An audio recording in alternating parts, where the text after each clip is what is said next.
जय हिंद साथियों, स्वागत है आप सभी का। दोस्तों, इस क्लास में हम लेकर आए हैं उत्तर प्रदेश पुलिस कांस्टेबल भर्ती परीक्षा 2018 का पेपर। ये दोस्तों प्रथम पाली का पेपर है। परीक्षा हुई थी 27 जनवरी 2019 को। 27 जनवरी 2019 को इसका जो पेपर हुआ था, ये पेपर है सामान्य ज्ञान का। आप सभी को पता है Uttar Pradesh police constable 60,244 vacancy का नोटिफिकेशन आ चुका है और उसके आवेदन ऑनलाइन आज से शुरू हैं, यानी कि 27 दिसंबर से शुरू हैं। देखिए दोस्तों, जो प्रथम पाली का जो पेपर हुआ था सामान्य ज्ञान को, उसको हम यहाँ पर देखने वाले हैं। दोस्तों, आपको रीजनिंग और मैथ का जो सॉल्व पेपर है वो आपको टेलीग्राम चैनल पर मिल जाएगा, वहाँ पर जाकर आप जुड़ जाइए। यहाँ पर सामान्य ज्ञान और हिंदी का प्रैक्टिस सेट आपको मिल जाएगा। चलिए दोस्तों, देखते हैं पहला सवाल हमारा क्या था। पहला सवाल था, मुगल सम्राट जहांगीर ने शालीमार बाग का निर्माण किया था। तो जो मुगल सम्राट जहांगीर थे, उन्होंने शालीमार बाग का निर्माण कराया था। कहाँ पर किया था? ये दोस्तों कश्मीर में किया था, अपनी पत्नी नूरजहां के लिए किया था। देखिए दोस्तों, ऑप्शन बी राइट आंसर हो जाएगा, सॉरी डी कश्मीर। देखिए, इसके बारे में देख लेते हैं। देखिए, मुगल सम्राट जहांगीर ने कश्मीर के श्रीनगर में शालीमार बाग का निर्माण अपनी पत्नी मेहरुन्निसा या नूरजहां के लिए किया। लाहौर के शालीमार बाग को मुगल सम्राट शाहजहां ने 1641 ईस्वी में बनवाया था। इसे लाहौर किले के साथ वर्ष 1981 में विश्व धरोहर सूची में शामिल किया गया है। दिल्ली का शालीमार बाग एक आवासीय क्षेत्र है। देखिए दोस्तों, यहाँ पर लाहौर का जो शालीमार बाग है उसका निर्माण शाहजहां ने करवाया है, और जो कश्मीर का जो शालीमार बाग है उसका निर्माण किसने करवाया है? जहांगीर ने करवाया है, जहांगीर ने। तो यहाँ पर शाहजहां, यहाँ पर जहांगीर, दोनों याद रखिएगा अच्छे से। देखिए दोस्तों, अगला प्रश्न है दोस्तों, वार्षिक भारतीय शास्त्रीय संगीत समारोह का क्या नाम है? सवाई गंधर्व भीमसेन महोत्सव। कहाँ पर आयोजित किया जाता है? तो ये आयोजित किया जाता है पुणे में आयोजित किया जाता है, याद रखिएगा। देखिए, इसके बारे में देखते हैं। सवाई गंधर्व भीमसेन महोत्सव है, उसके बारे में देखते हैं। वार्षिक भारतीय शास्त्रीय संगीत समारोह सवाई गंधर्व भीमसेन महोत्सव पुणे महाराष्ट्र में आयोजित किया जाता है। इस समारोह का आयोजन आर्य संगीत प्रसार मंडल द्वारा किया जाता है। इसे भीमसेन जोशी द्वारा शुरू किया गया था। किसके द्वारा? भीमसेन जोशी द्वारा। अब आपको याद रखना है, जो सवाई गंधर्व भीमसेन महोत्सव है जो पुणे में आयोजित किया जाता है, उसे दोस्तों भीमसेन जोशी द्वारा शुरू किया गया था। इस फैक्ट को याद रखिएगा, भीमसेन जोशी द्वारा आयोजित किया जाता है। देखिए, अगला प्रश्न है, निम्नलिखित में से कौन सा बैंक भारत का सबसे पुराना सार्वजनिक क्षेत्र का बैंक है? दोस्तों, भारत का सबसे पुराना सार्वजनिक क्षेत्र का बैंक, तो इन चारों में कौन सा है? इलाहाबाद बैंक। याद रखिएगा, इलाहाबाद बैंक। देखिए दोस्तों, इसके बारे में देखते हैं, इलाहाबाद बैंक के बारे में। देखिए, इलाहाबाद बैंक भारत का सबसे पुराना सार्वजनिक क्षेत्र का बैंक है। इसकी स्थापना 24 अप्रैल 1865 को यूरोपीय लोगों द्वारा की गई थी। याद रखिएगा दोस्तों, इलाहाबाद बैंक की स्थापना कब हुई थी? 24 अप्रैल 1865 में। दोस्तों, आपको याद रखना है 24 अप्रैल को कौन सा दिवस मनाते हैं, आपको इसको याद रखना है और कमेंट बॉक्स में बताना है। देखिए दोस्तों, यूरोपीय लोगों द्वारा की गई थी। बैंक ऑफ बड़ौदा की स्थापना 1908 ईस्वी में, बैंक ऑफ इंडिया की स्थापना 7 सितंबर 1906 को तथा यूको बैंक की स्थापना 1943 में की गई थी। तो ये सभी बैंकों की स्थापना दिवस हैं। इनको आप नोट कर लीजिएगा और एक बार इनको रिवाइज कर लीजिएगा, तो आपको भी याद हो जाएंगे। शायद इनसे भी प्रश्न आ सकता है। देखिए दोस्तों, अगले प्रश्न की ओर बढ़ते हैं। अगला प्रश्न है हमारा, अगला प्रश्न आ गया वैदिक सभ्यता से। वैदिक सभ्यता नदी तट पर विकसित हुई। तो ये वैदिक सभ्यता है वो कौन सी नदी के तट पर विकसित हुई थी, तो आपको ये बताना है। तो याद रखिएगा, ये सरस्वती नदी के तट पर विकसित हुई थी। कौन सी नदी के तट पर? सरस्वती नदी के तट पर। देखिए, वैदिक सभ्यता सरस्वती नदी के तट पर विकसित हुई थी। अगला प्रश्न है, जुलाई 1944 में संयुक्त राष्ट्र ब्रेटन वुड्स सम्मेलन में किस अंतर्राष्ट्रीय संगठन की कल्पना की गई थी? दोस्तों, ये द्वितीय विश्व युद्ध 1944 की बात है। जुलाई 1944 में संयुक्त राष्ट्र ब्रेटन वुड्स सम्मेलन हुआ था। उसमें दोस्तों दो संगठन की स्थापना की गई थी, एक विश्व बैंक की स्थापना और एक उसकी की गई थी। तो दोस्तों देखिएगा, तो इसमें जो संयुक्त में की गई थी, एक की गई थी IMF की, जिसे हम अंतर्राष्ट्रीय मुद्रा कोष कहते हैं। तो अंतर्राष्ट्रीय मुद्रा कोष के बाद ही विश्व बैंक की स्थापना हुई थी। तो याद रखिएगा, किसकी स्थापना हुई थी? अंतर्राष्ट्रीय मुद्रा कोष। ऑप्शन डी राइट आंसर हो जाएगा, जिसे ही हम IMF कहते हैं। क्या कहते हैं? IMF, international monetary fund. देखिए, जुलाई 1944 में संयुक्त राष्ट्र ब्रेटन वुड्स सम्मेलन में अंतर्राष्ट्रीय मुद्रा कोष IMF की कल्पना की गई थी। इस सम्मेलन में 44 देशों के प्रतिनिधियों ने भाग लिया था। IMF की स्थापना ब्रेटन वुड्स एग्रीमेंट के तहत की गई थी। विश्व व्यापार संगठन की स्थापना वर्ष 1995 में विश्व व्यापार के नियमन के लिए की गई। संयुक्त राष्ट्र बाल कोष, जिसे हम यूनिसेफ, की स्थापना दिसंबर 1946 में की गई थी। इसका मुख्यालय न्यूयॉर्क में है। तो याद रखिएगा, संयुक्त राष्ट्र बाल कोष जो है यूनिसेफ, इसका मुख्यालय न्यूयॉर्क में है। दोस्तों विश्व बैंक की बात करें तो विश्व बैंक IDRD और IDA को सम्मिलित रूप में से कहा जाता है। ब्रेटन वुड्स सम्मेलन में केवल IBDRD तथा IMF का संगठन हुआ था। तो दोस्तों यहाँ पर जो विश्व बैंक है, इस विश्व बैंक की स्थापना दो संगठन से हुई थी, एक तो IBRD से और एक IDA से। तो दोस्तों जो ब्रेटन वुड्स सम्मेलन था 1944 में, उसमें IBRD का स्थापना हुई थी और हुई थी IMF की, तो और इसमें इसकी नहीं हुई थी। तो यहाँ पर विश्व बैंक को नहीं माना जाता है। वैसे विश्व बैंक को भी ब्रेटन वुड्स सम्मेलन का हिस्सा माना जाता है।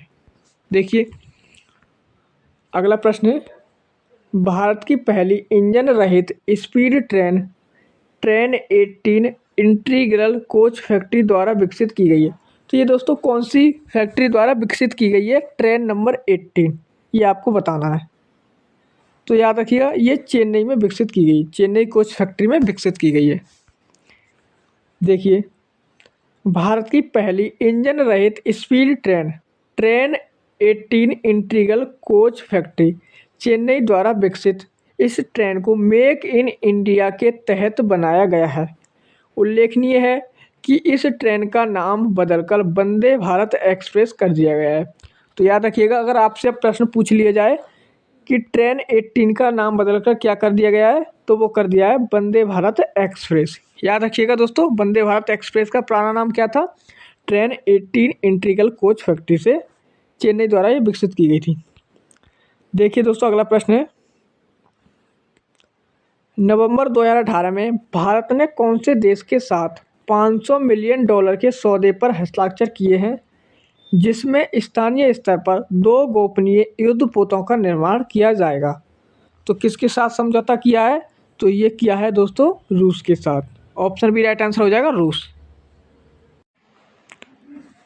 रूस के साथ समझौता किया है। देखिए इसके बारे में, नवंबर 2018 में भारत ने रूस के साथ $500 मिलियन के सौदे पर हस्ताक्षर किए। इसके तहत गोवा शिपयार्ड में 2 मिसाइल युद्धपोत का निर्माण किया जाएगा।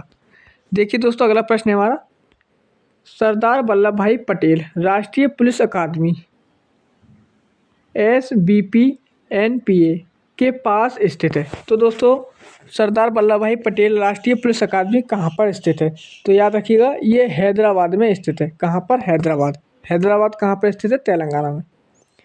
देखिए, सरदार वल्लभ भाई पटेल राष्ट्रीय पुलिस अकादमी पेद्दागुंटा हैदराबाद तेलंगाना में स्थित है। लाल बहादुर शास्त्री राष्ट्रीय प्रशासन अकादमी, ये मसूरी उत्तराखंड में स्थित है। राष्ट्रीय रक्षा अकादमी महाराष्ट्र के पुणे के करीब उड़कावासला में स्थित है, तथा भारतीय वन प्रबंधन संस्थान, ये भोपाल में स्थित है। इन संस्थानों के मुख्यालय को भी याद रखिए कहाँ पर स्थित है। देखिए, नवंबर 2018 में किस भारतीय राज्य की विधानसभा भंग कर दी गई थी? तो नवंबर 2018 में किस राज्य की विधानसभा भंग हुई थी? तो ये हुई थी जम्मू कश्मीर की। जम्मू कश्मीर की भंग हुई थी।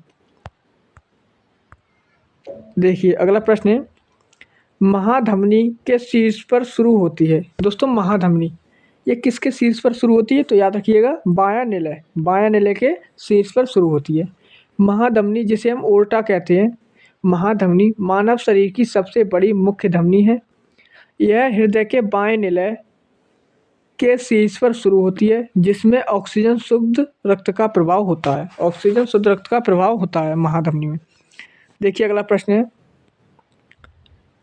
गैल्वेनाइजेशन का मतलब इस्पात को की पतली परत के साथ आवरण करना है। गैल्वेनाइजेशन इसका मतलब किसके साथ है, तो याद रखिएगा जस्ता। गैल्वेनाइजेशन जस्ता के साथ परत का पतली आवरण से होता है। देखिए अगला प्रश्न,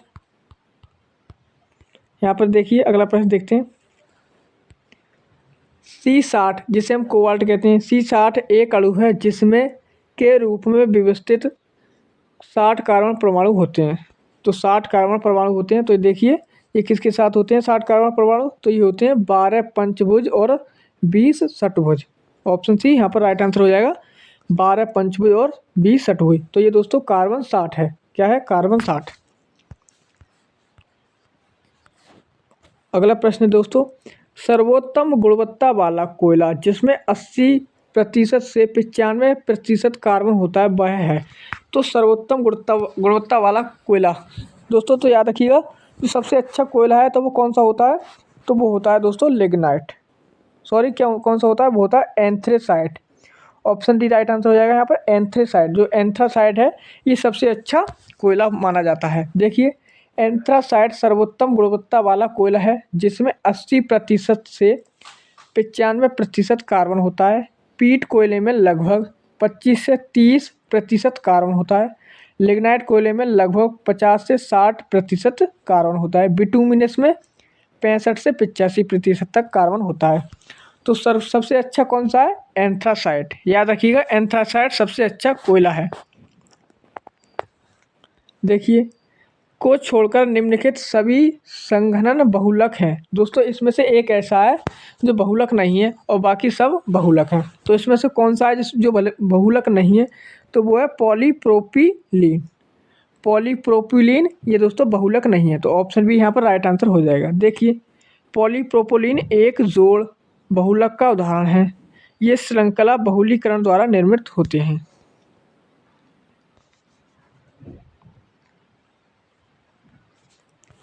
देखिए अगला प्रश्न, भारतीय प्रौद्योगिकी संस्थान कानपुर ने में एक कार्यालय बनाया है जहां पूर्व छात्र संजीव खोसला को संस्थान का विदेशी ब्रांड दूत नियुक्त किया गया है। तो ये दोस्तों कौन सी है, भारतीय प्रौद्योगिकी संस्थान जो कानपुर है, IIT कानपुर, ये किससे समझौता हुआ है, तो वो न्यूयॉर्क का, न्यूयॉर्क। देखिए अगला प्रश्न, उत्तर प्रदेश पुलिस भर्ती एवं प्रोन्नति बोर्ड द्वारा कांस्टेबल सिविल पुलिस की नियुक्ति में शारीरिक क्षमता परीक्षा में पुरुष अभ्यर्थियों को दौड़ने की ज़रूरत होती है। तो ये दोस्तों उत्तर प्रदेश पुलिस भर्ती में ये आप सभी को पता है को कितनी ज़रूरत होती है, तो आप सभी को पता है ये कितनी की ज़रूरत होती है। तो ये ज़रूरत होती है 25 मिनट में 4.8 किलोमीटर। ये तो आप सभी को पता ही है। देखिए अगला प्रश्न, 22 जुलाई 2014 को उत्तर प्रदेश के राज्यपाल के रूप में किसने शपथ ग्रहण की थी। तो दोस्तों 2014 में किसको उत्तर प्रदेश का राज्यपाल बनाया गया था, तो आप सभी को पता है राम नायक को बनाया गया था। देखिए उत्तर प्रदेश के किस जिले को पीतल नगरी के नाम से भी जाना जाता है। तो उत्तर प्रदेश के किस जिले को पीतल नगरी, तो ये मुरादाबाद क्या है, पीतल नगरी है। दोस्तों ये यूपी जीके से प्रश्न है, स्पेशल जीके। उत्तर प्रदेश के मुरादाबाद को पीतल नगरी के नाम से जाना जाता है। मुरादाबाद पीतल के काम के लिए प्रसिद्ध है। यहाँ के बने पीतल के बर्तन और ट्रॉफियाँ विदेशों में निर्यात किए जाते हैं। मुरादाबाद की स्थापना 1600 ईस्वी में मुगल सम्राट शाहजहाँ के पुत्र मुराद द्वारा की गई थी। तो इसको भी याद रखिएगा, मुरादाबाद की स्थापना मुराद द्वारा की गई थी। 1658 ईस्वी में बहादुर शाह के युद्ध में शाहजहाँ के दूसरे बेटे शाह शुजा को शाहजहाँ के पोते ने हराया था। तो ये किसने हराया था, तो ये हराया था सुलेमान सिको ने हराया था। देखिए बहादुरपुर का युद्ध 24 फरवरी 1658 में हुआ था। यह युद्ध भारत के मुगल बादशाह शाहजहाँ के बेटों के बीच उत्तराधिकार की लड़ाई का निर्णायक युद्ध था। इस युद्ध में शाहजहाँ के दूसरे बेटे शाह शुजा को शाहजहाँ के पोते सुलेमान सुको ने हराया था। देखिए दोस्तों अगला प्रश्न।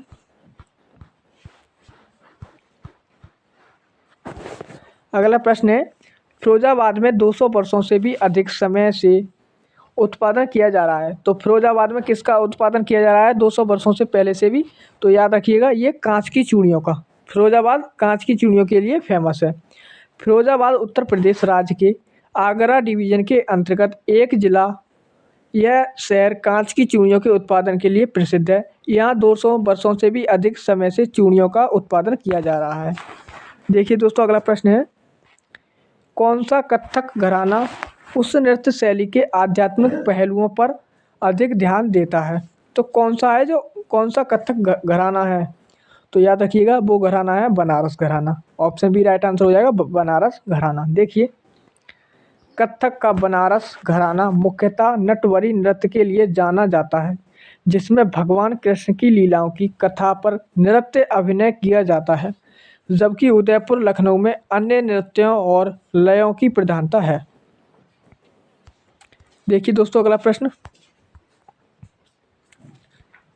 हिंदू पौराणिक कथाओं के अनुसार महाकाव्य रामायण में भगवान श्री राम अयोध्या के शासक थे, जो कि राजधानी थी।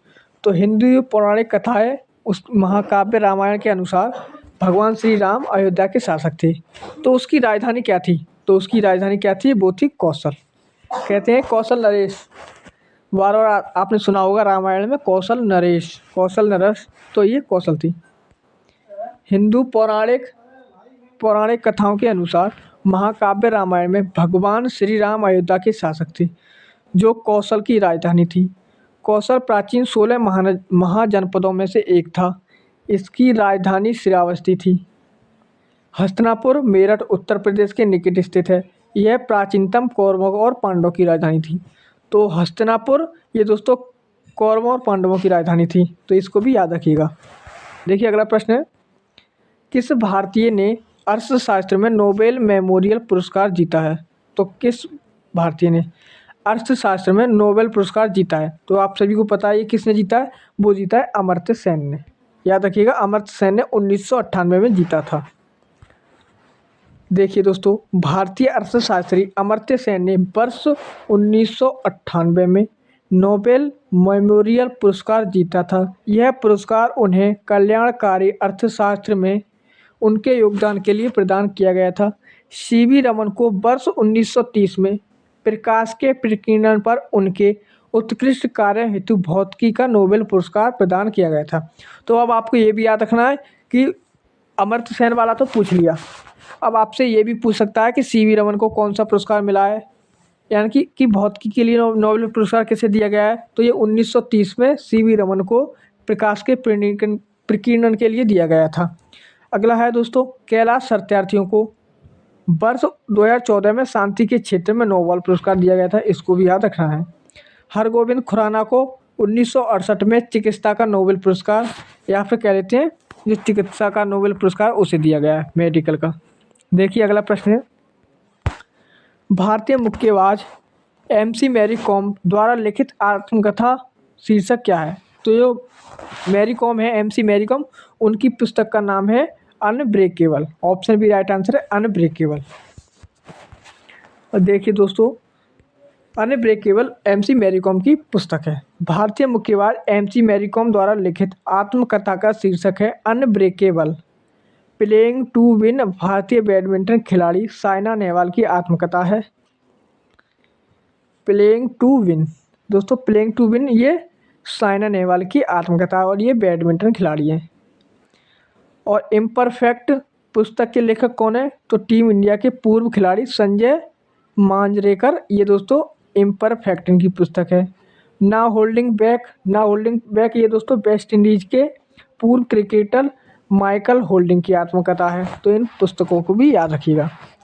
देखिए दोस्तों अगला प्रश्न है, 25वीं राष्ट्रीय फिल्म पुरस्कार में किस फिल्म ने सर्वश्रेष्ठ लोकप्रिय फिल्म पुरस्कार जीता है? तो 25वीं राष्ट्रीय फिल्म पुरस्कार में किस फिल्म ने सर्वश्रेष्ठ लोकप्रिय फिल्म पुरस्कार जीता है? तो 65वीं जो राष्ट्रीय फिल्म पुरस्कार थी उसकी बात हो रही है। तो याद रखिएगा, Baahubali the conclusion, Baahubali 2 the conclusion ने जीता था 65वीं। देखिए दोस्तों, 65वीं राष्ट्रीय फिल्म पुरस्कार में फिल्म बाहुबली 2 कंक्लूजन ने सर्वश्रेष्ठ लोकप्रिय फिल्म पुरस्कार जीता है। सर्वश्रेष्ठ फिल्म का पुरस्कार विलेज रॉकस्टार ने जीता है। अभिनेत्री श्रीदेवी को फिल्म मॉम के लिए बेस्ट एक्ट्रेस का पुरस्कार दिया गया था।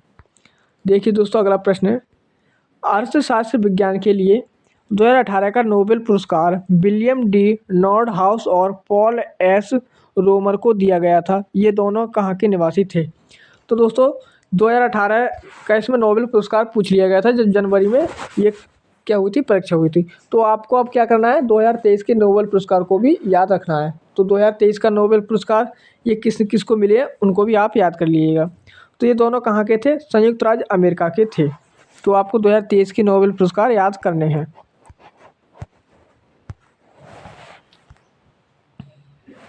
देखिए दोस्तों, अगला प्रश्न है, अगला प्रश्न देखिए अगला प्रश्न है, निजी और संवेदनशील जानकारी जैसे कि क्रेडिट कार्ड नंबर, व्यक्तिगत पहचान और खाता उपयोगकर्ता नाम और पासवर्ड द्वारा प्राप्त करने की धोखाधड़ी वाला कार्य क्या है? तो दोस्तों, इस कार्य को हम क्या कहते हैं? तो देखिए, इसका आंसर आगे उसे देख लेते हैं क्या कहते हैं इस बार के बारे में। देखिए, इसे हम क्या कहते हैं? तो इसे कहते हैं हम fishing. Option D right answer है, इसे कहते हैं फिशिंग। देखिए, फिशिंग निजी और संवेदनशील जानकारी जैसे क्रेडिट कार्ड नंबर, पहचान, व्यक्तिगत पहचान और खाता उपयोगकर्ताओं का नाम और पासवर्ड प्राप्त करने की धोखाधड़ी वाला कार्य है। ये दोस्तों फिशिंग हो गया। अब देखो, ट्रोजन हार्स क्या है? तो ट्रोजन हार्स एक प्रकार का कंप्यूटर वायरस है। और दोस्तों, मेलवेयर का नाम सुना होगा। तो मेलवेयर हक्यूवर्ज कंप्यूटर सॉफ्टवेयर है। इसका प्रयोग पहचान चोरी करने या गोपनीय जानकारी चुराने के लिए किया जाता है। तो इन सभी को याद रखिएगा। देखिए, चित्रकूट जलप्रपात, जिसे हम दोस्तों चित्रकूट जलप्रपात भी कहते हैं, ये भारत के किस राज्य में स्थित है? तो आप सभी को पता है, चित्रकूट जलप्रपात ये दोस्तों छत्तीसगढ़ में स्थित है। आपको पता है, नहीं पता है तो अब याद कर लीजिएगा। चित्रकूट दोस्तों ये छत्तीसगढ़ जिले में स्थित है, छत्तीसगढ़ राज्य में। इरावती नदी पर है या फिर इंद्रावती नदी कह लीजिए। तो चित्रकूट जलप्रपात भारत के छत्तीसगढ़ राज्य के बस्तर जिले में इंद्रावती नदी पर स्थित है। इसकी ऊंचाई 90 फीट है। तीर्थगढ़ जलप्रपात कुटुम्बसर गुफा में स्थित है। देखिए दोस्तों, कुछ जलप्रपात को देख लेते हैं। तीर्थगढ़ जलप्रपात ये दोस्तों कुटुम्बसर गुफा में स्थित है। कांगेर घाटी राष्ट्रीय उद्यान छत्तीसगढ़ राज्य में स्थित है। देखिए, तीर्थगढ़ जलप्रपात है, कुटुम्बसर गुफा, कांगेर घाटी राष्ट्रीय उद्यान, ये सब छत्तीसगढ़ जिले में है। बूढ़ाघाघ जलप्रपात झारखंड के लातेहार जिले में स्थित है। हार्डी प्रपात ये दोस्तों उत्तराखंड के मसूरी के पास स्थित है, हार्डी प्रपात। और नोहकलाई मेघालय में स्थित जलप्रपात है, नोहकलिकाई। वेनेजुएला की राजधानी क्या है? दोस्तों, आपको राजधानी भी याद करनी है। एक राजधानी आपसे भी इसमें पूछी जा सकती है। तो वेनेजुएला की राजधानी आप सभी को पता है क्या है? काराकस। वेनेजुएला की राजधानी है काराकस। देखिए, वेनेजुएला की राजधानी काराकस है। निकोसिया साइप्रस देश की राजधानी है। निकोसिया कहाँ की राजधानी है? साइप्रस की। क्विटो ये दोस्तों इक्वाडोर की राजधानी है। और सान सल्वाडोर ये दोस्तों अल सल्वाडोर की राजधानी है। इन राजधानियों को भी आप एक बार लूसेंट से पढ़ लीजिएगा, वहाँ पर आपको सारी राजधानी मिल जाएंगी। देखिए, भारत में निम्नलिखित में से किस रेडियोधर्मी धातु का विश्व का सबसे बड़ा भंडार मौजूद है? भारत में निम्नलिखित में से किस रेडियोधर्मी धातु का विश्व का सबसे बड़ा भंडार है?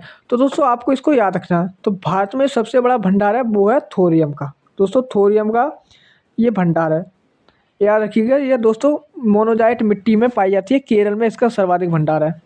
तो भारत में थोरियम धातु का विश्व का सबसे बड़ा भंडार स्थित है, मौजूद है। ऑस्ट्रेलिया के एकमात्र द्वीपीय राज्य का नाम बताइए। दोस्तों, ऑस्ट्रेलिया में एकमात्र द्वीपीय राज्य कौन सा है? तो वो है टैज़मेनिया। टैज़मेनिया राज्य है। ऑप्शन सी यहाँ पर भी राइट आंसर हो जाएगा।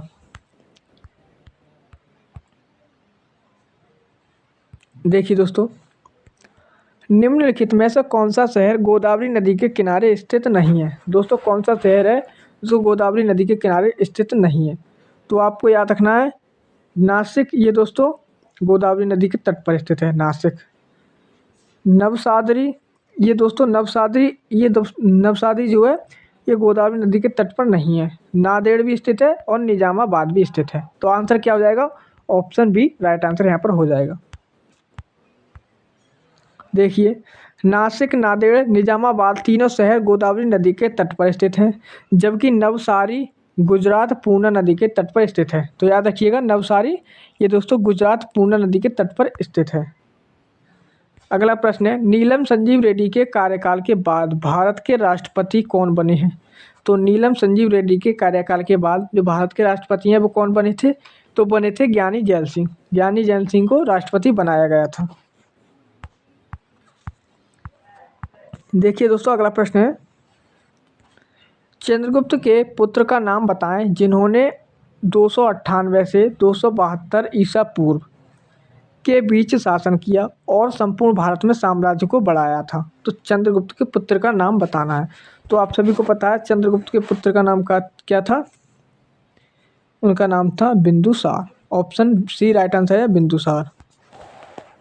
देखिए दोस्तों, चंद्रगुप्त के पुत्र बिंदुसार ने 298 से 272 ईसा पूर्व के बीच शासन किया था और संपूर्ण भारत में साम्राज्य को बढ़ाया था। बिंदुसार के बाद अशोक ने 273 से 232 ईसा पूर्व तक शासन किया था।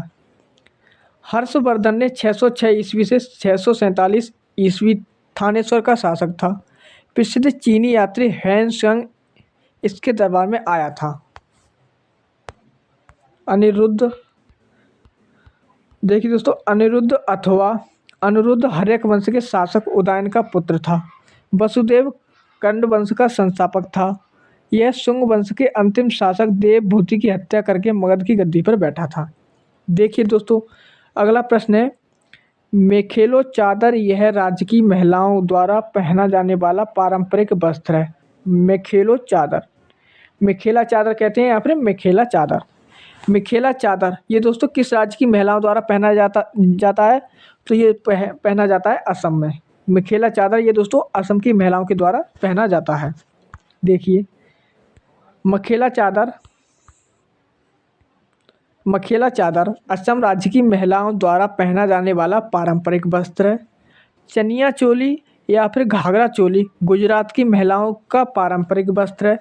तमिलनाडु की महिलाओं का पारंपरिक वस्त्र साड़ी है तथा गोवा की महिलाओं का पारंपरिक वस्त्र गाउन है। क्या है? गाउन। देखिए, रविंद्रनाथ टैगोर ने निम्नलिखित में से किस देश का राष्ट्रगान लिखा है? तो रविंद्रनाथ टैगोर ने किस देश का राष्ट्रगान लिखा है? तो आप सभी को पता है ये किस देश का लिखा है? बांग्लादेश का। बांग्लादेश का लिखा है। रविंद्रनाथ टैगोर ने भारत के राष्ट्रगान जनगण मन गण के साथ बांग्लादेश का राष्ट्रगान आमार सोनार बांग्ला लिखा है। याद रखिएगा, बांग्लादेश का राष्ट्रगान रविंद्रनाथ टैगोर ने लिखा है। उसका नाम भी आपको याद रखना है, तो वो है अमार सोनार बांग्ला। अमार सोनार बांग्ला। देखिए, वर्गीज कुरियन को द्वारा राष्ट्रीय डेयरी विकास बोर्ड एनडीडीबी के अध्यक्ष के रूप में नियुक्त किया गया था। तो किसके द्वारा किया गया था? तो लाल बहादुर शास्त्री के द्वारा। ऑप्शन ए राइट आंसर हो जाएगा, लाल बहादुर शास्त्री। देखिए, वर्गीज कुरियन को भारत में श्वेत क्रांति का जनक कहा जाता है। इन्हें लाल बहादुर शास्त्री द्वारा राष्ट्रीय डेयरी विकास बोर्ड एनडीडीबी के अध्यक्ष के रूप में नियुक्त किया गया था। दोस्तों, आपको एक क्वेश्चन यहाँ पर ये याद रखना है कि वर्गीज कुरियन को श्वेत क्रांति का जनक कहा जाता है। श्वेत क्रांति किससे संबंधित है ये आपको बताना है, तो मैं आपको बता देता हूँ, ये दुग्ध उत्पादन से संबंधित है। अगला प्रश्न है, वर्तमान में भारतीय संविधान के कितने भाग हैं? तो भारतीय संविधान के कितने भाग हैं? तो ये दोस्तों 25 हैं। दोस्तों पहले थे 22, अब हो गए 25। भारतीय संविधान में प्रारंभ में 22 भाग 395 अनुच्छेद थे तथा 8 अनुसूचियाँ थीं, परंतु वर्तमान में भारतीय संविधान में गणना की दृष्टि से 25 भाग तथा 12 अनुसूचियाँ हैं। देखिए दोस्तों, यहाँ से हमारा जो है वो जीएस का पोर्शन हमारा ख़त्म हो गया। जीएस यहाँ से हमारा ख़त्म हुआ। यहाँ से अब संख्यात्मक अभिरुचि या फिर मैथ यहाँ से हमारा शुरू होता है। तो दोस्तों इसकी आपको पीडीएफ मिल जाएगी, तो आप इसको हल कर लीजिएगा। हमने आपको जीएस के क्वेश्चनों को हल करा दिया है। इसकी पीडीएफ आपको कहाँ मिलेगी? तो टेलीग्राम चैनल पे अपलोड कर दी जाएगी, वहाँ पर जाकर आप जुड़िएगा, वहाँ से आपको मिल जाएगी। चलिए दोस्तों इस क्लास को यहीं तक रखते हैं। अगली क्लास में हम आपको हिंदी के प्रश्न लेकर आएंगे भली-भांति, जो इसी पेपर के हैं। तो चलिए दोस्तों इस क्लास को यहीं तक रखते हैं। अपनी तैयारी को बेहतर बनाते रहिएगा, पेपर आपका जल्दी में ही